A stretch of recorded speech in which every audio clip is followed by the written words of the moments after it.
Magandang araw sa inyo lahat mga kapatid. Pag-usapan natin ngayon ito, ang forced resign sa DepEd pero ililipat sa DSWD.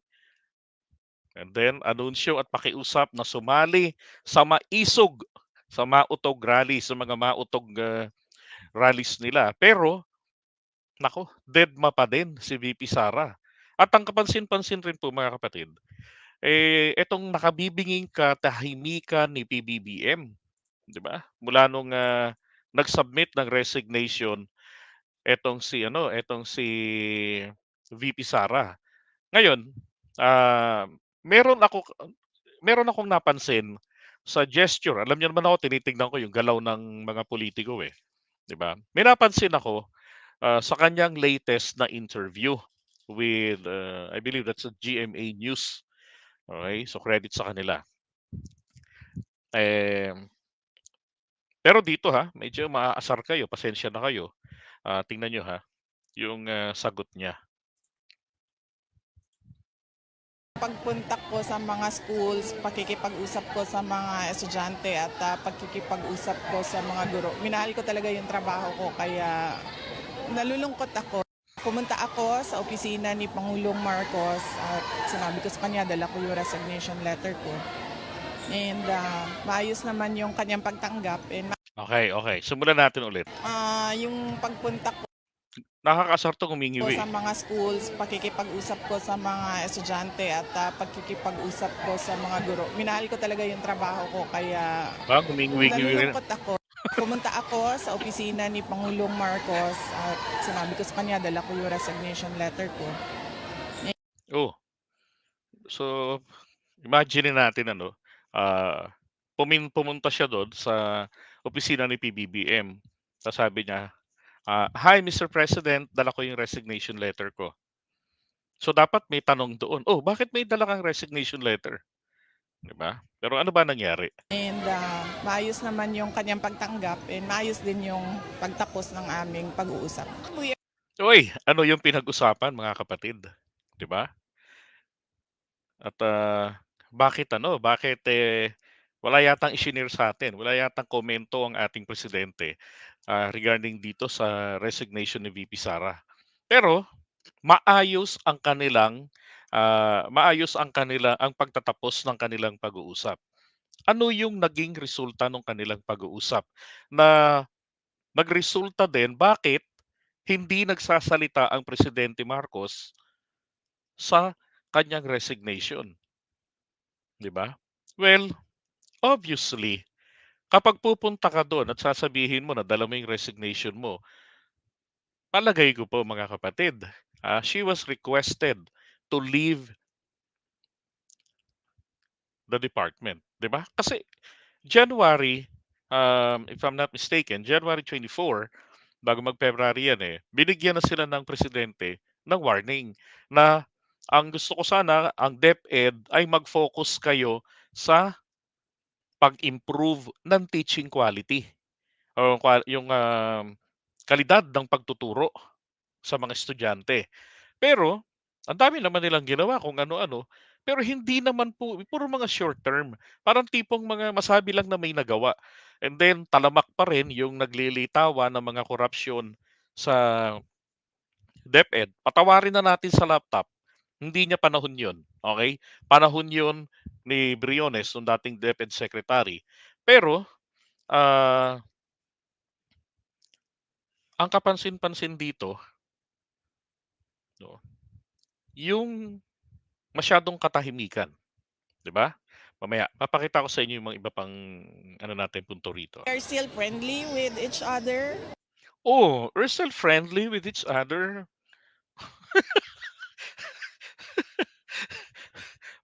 Dapat lang. On a personal level, hindi ko na kinonsider yung reactions ng matao. Kinonsider ko lang kung ano yung Pero ang lungkot niya 'no, ang lungkot niya, she sounded like she was very much affected. At alam niyo ang isang tao, lalo ang babae kapagka very expressive kasi ang babae, 'pag hindi nila nagugustuhan ang isang bagay, nagsasalita sila na may nararamdaman.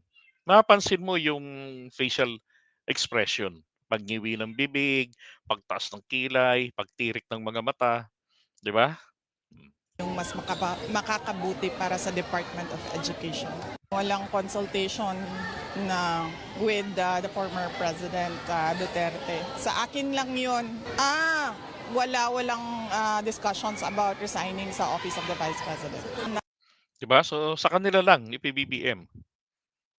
Yung mga kaya naman tignan niyo, ha, pagkatapos niyang mag-announce ng resignation, sibat na talaga, 'di ba? Nakatutok na tayo ngayon sa Office of the Vice President. Meron kaming 10 projects sa Office of the Vice President. Ayun, so meron daw silang 10 projects. Now, ah, maganda may 10 project kayo. Ngayon, isa pang nagiging problema rito sa kanya, 'di ba? Pagdating sa usapin ng, um, pagmamalasakit sa mga kababayan natin na affected ng ginagawa ng China na kanilang, iniidolo, tahimik. Pero pagdating sa mga katropa nila, yung mga pro-China rin, katulad nito ni Kibuloy, eh, talagang nandun ang panawagan niya, 'di ba? Sabi nga niya, "Kaisa ako sa mga nananawagan ng maayos, katanggap-tanggap at makataong pagpapairal ng batas." 'Di ba? Tapos, 'di ba mas nauna naman dito sa celebration ng Pride Month, 'di ba, ng third sex, ang, nangyaring insidente sa West Philippine Sea. Tahimik siya raw, no comment, 'di ba? Pero nagsalita po siya kahapon. Sabi niya, "Pride Month serves as a reminder of the power of love over hate, discrimination, and indifference toward a sector that had historically been subjected to shame, persecution, inequitable opportunities in life." 'Di ba? Pero hindi naman niya ni-request, hindi naman siya nanawagan na ipasa ang SOGI bill. You support the third sex, pero hindi mo naman pinanawagan ipasa ang panukalang batas para sa kanila. Parang ano, contradicting, 'di ba? Now, yung, panawagan na mag-opposition siya, mag-join, eh, wala, 'di ba? Kung talagang ano siya, kung talagang, masabing leader, dapat dito sa usapin pa lang ng insidente diyan sa West Philippine Sea recently, meron siyang, strong, um, tawag dito, announcement o comment regarding diyan dahil para sa mga kababayang Filipino 'yan. So, wala na naman, 'di ba? Eto naman si Harry Roque talagang nag-announce, sabi niya, ha, "Sara just become the leader of the opposition." Sabi tuloy ni Franz Castro, saang banda? 'Di ba? Now, eto ho kasi yung problema rin. Nakita ko po rito, why she was asked to resign is, to save her ass. Tama ho yung sinabi ng isa kanina, masyadong bumaho yung pangalan nila, 'di ba? Kita niyo naman ito, 19,000 ghost students. Sabi rito sa balita, kailangang i-refund, dahil sa undocumented students. Isipin mo naman 19,000 'yan, gaano po kalaking halaga 'yan, 'di ba? Hmm, eto pa yung mga issue sa kanya. Eto pa, yung nasilip din ni Barry, 'no. Eto, yung COA flags over unauthorized bank accounts with 326.8 million noong August 2023. And then, yung, failure nila na i-remit ng, DepEd yung 4.4 billion premiums loan payments ng mga empleyado ng DepEd. And then, sabi rito, COA admonishes DepEd over the 3 billion unused funds. Ano nangyari dun sa hindi nagamit na pondo, 'di ba? Philippine ranks at the bottom. Ito yung pinakamatinding nagpa-trigger na sa pangulo natin na because that was the last event, 'di ba? Etong, PISA, yung latest na resultang lumabas, parang mas bumaba pa tayo. Noon dati nasa pang-5 tayo mula sa hulihan, ngayon naging pang-4 tayo. May balita pa nga na ayan sabi nga rito, bottom. Naku po, kung hindi ho pang-4 tayo, tayo na ho yung pinaka-number 1 'pag sinimulan ang bilang sa huli, 'di ba? So, pangit na performance. Eh, yun ang hiningi ng Pangulo sa atin, quality of teaching, na kung saan magreresulta ito sana sa yung mga estudyante natin magiging ano, magiging, yung, creative thinking, 'di ba, na yung sinukat sa kanila diyan sa PISA. Oh, ito pa, Filipino students rank poorly in PISA 2022 report on creative thinking. That's the first one. Okay, second, and then Philippine students second to the last, 'di ba? So napakapangit ng performance doon. Now, ito po yung panawagan ng Maisog. Kasi kung talagang siya ay naging naging opposition leader, eh hindi gagawin ang panawagang Second ito. highest ranking public official, Hmm. the most credible and popular one at that, Vice President Duterte is in the best position to lead the people's voice against the excesses and abuses of the Marcos administration and to prevent war from breaking out. Ang lalakas talaga ng ano ng mga 'to, ng trip.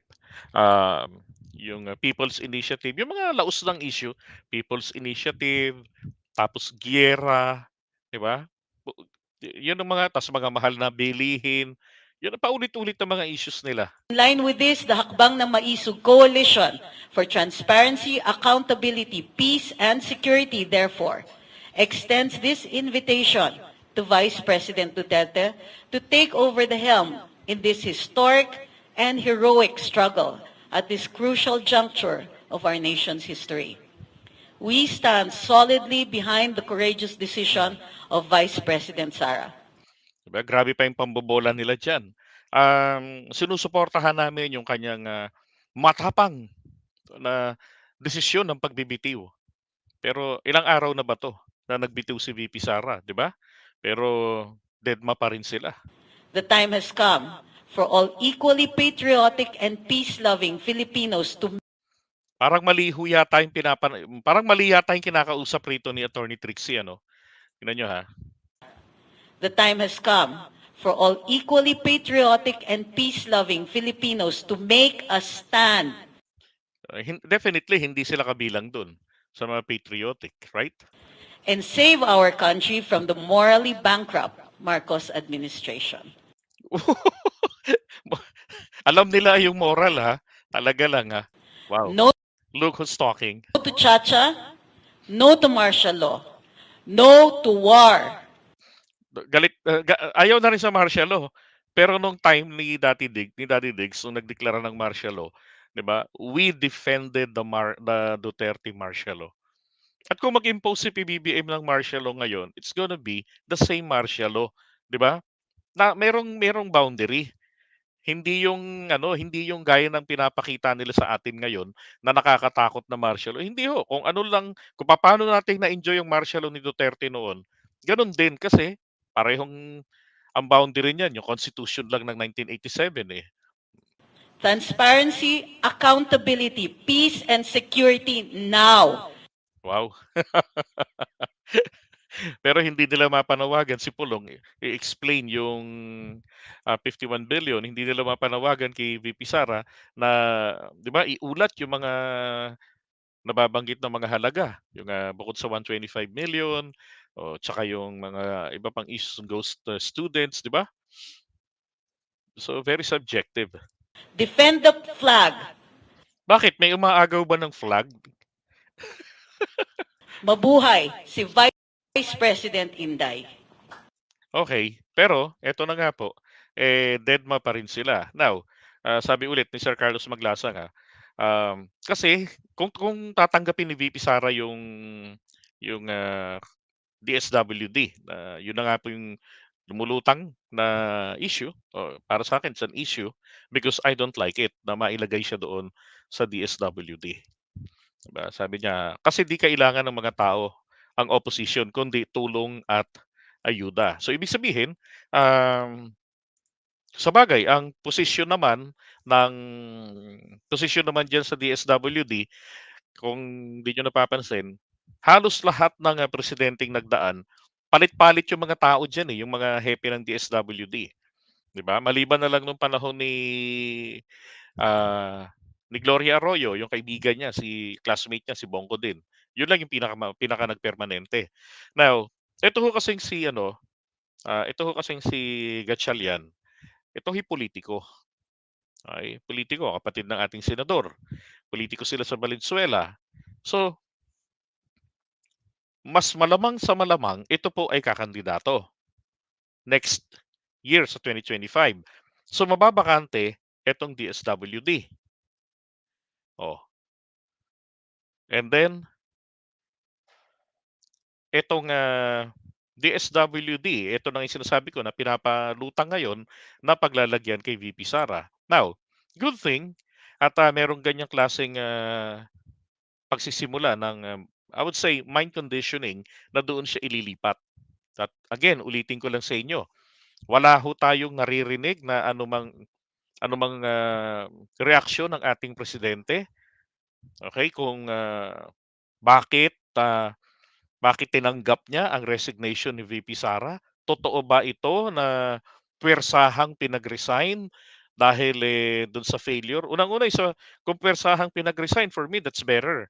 Kesa naman doon sa bigla na lang na tinanggal sa trabaho katulad ng ibang mga nalipat. Nalipat na katulad na lang nung iba na bigla na lamang pong nawalan ng, 'di ba? Nawalan ng posisyon, nawalan ng trabaho. Oh, yung biglaan. So ito um, it's like a graceful exit na pinag-resign ka pa, 'di ba? Pero alam niyo naman ang galaw ng mga politicians, palagi hong ano 'yan may pang-leverage. Gano'n, may pang-leverage. So, ang isa ngang possibility rito na pinaparamdam sa mga tao ngayon, maaaring inaalam ano ba ang pulso ng taong bayan, 'di ba, ng mga pro-government. Ano ba ang pulso natin since tayo ang nakakarami? Eh, payag ba tayo na si VP Sara ay muling makasama ng ating presidente sa kanyang gabinete? Sa madaling salita ay, i-recycle si VP Sara. Alam niyo nung panahon ni dating Pangulong Duterte nagkakaroon din ng mga recycle which we always oppose kahit na nakasupport ako sa kanila. Hindi ako natutuwa sa mga recycling. Bakit? Kapagka palpak na sa isang posisyon, ililipat mo pa. 'Di ba katulad nung kay Faeldon? Ililipat mo pa, ano mangyayari? Palpak pa rin. Subok na 'di ba? Tapos aalisin lang. So ang nangyaring ito na pa-resign sa kanya, eh, unang-una, ito maliwanag na maliwanag is to save her. Okay? To save VP Sara. Kaya nga dito sa bago pa sumabog etong malaking mga issue sa kanya at makaapekto totally sa kanyang pangalan at makasira sa kanyang political career, this is a good gesture na siya po ay pinag-resign sa puwesto at manatili na lamang sa OVP, kung saan wala namang mandato ang OVP. Kaya kung ano yung kaniyang gawin, naisipan niyang gawin, as long as hindi po ito lumalabag sa saligang batas, then she is free to do what she wants. Right? So, wag lang niyang idideklara na siya ang presidente katulad ng ginagawa ni Harry Roque. 'Di ba? Na mabuhay ang totoong presidente. Wow. Si Sara Duterte, 'di ba? Ano ba posisyon pinanalunan ni Sara? Oh, Vice President, 'di ba? Kaya ho ano um, again ako, sabi ko nga sa inyo, alam ko may mga nagmo-monitor ng mga vlogs sa Malacanang. Well, categorically, I strongly oppose. Okay, kung totoo man ito na doon ninyo ililipat si VP Sara o sa kahit na ano pa mang departamento, my goodness. Maawa naman ho kayo. Huwag na, tama na, enough is enough. 'Di ba? Diyan na lang hayaan niyo kung saan siya nilagay ng taong bayan at wala naman pong batas sa konstitusyon natin o kahit na anong mga Republic Act na nagsasabi na ang Vice President ay dapat bigyan ng cabinet position. Wala pong gano'n. Okay, walang gano'n. Kaya hindi po namin kailangan na ilipat siya sa DSWD. Kung kakandidato sa darating na halalan etong si Secretary Gatchalian, so be it, 'di ba? Gusto niya 'yan, Pero ipalit po, dapat hindi politiko. Kaya nga ako ayoko po na ang gobyerno, kahit sinong presidente, ayoko na isang politiko ang i-a-appoint sa mga cabinet positions. Kasi ang ginagawa nila ay ginagamit lang itong stepping stone o that's for the time being na wala silang hanap buhay yata, eh yun lang at least may daan-daang libong sahod buwan-buwan. Tapos pagdating ng bumango na yung pangalan, dumating yung panahon ng halalan. So ang gagawin nun, eh kakandidato. Iiwanan yung kanyang posisyon. The same thing na ino-oppose ko rin yung desisyon ng presidente na inappoint niya etong si Ralph Recto. Kasi come 2025, iiwanan na naman niya yung pwesto, 'di ba? Eh sana lang ito pa rin nila yung kanyang salita na tatapusin niya ang hanggang 2028 kasabay ng ating pangulo. Pero alam niyo naman ang politicians, 'di ba? Sasabihin lang nila na nagbagong isip natin, kasi nga po may mga compelling reasons, maraming kababayan ang nanawagan. Pero ang totoo, that's a strategy, 'di ba? Okay, sabi ni Carmina, "Hello Kuya JDB, hindi kailanman po puwedeng magkaroon ng kahit na anong posisyon sa gabinete. No way, tama na di siya nakakatulong." 'Di ba?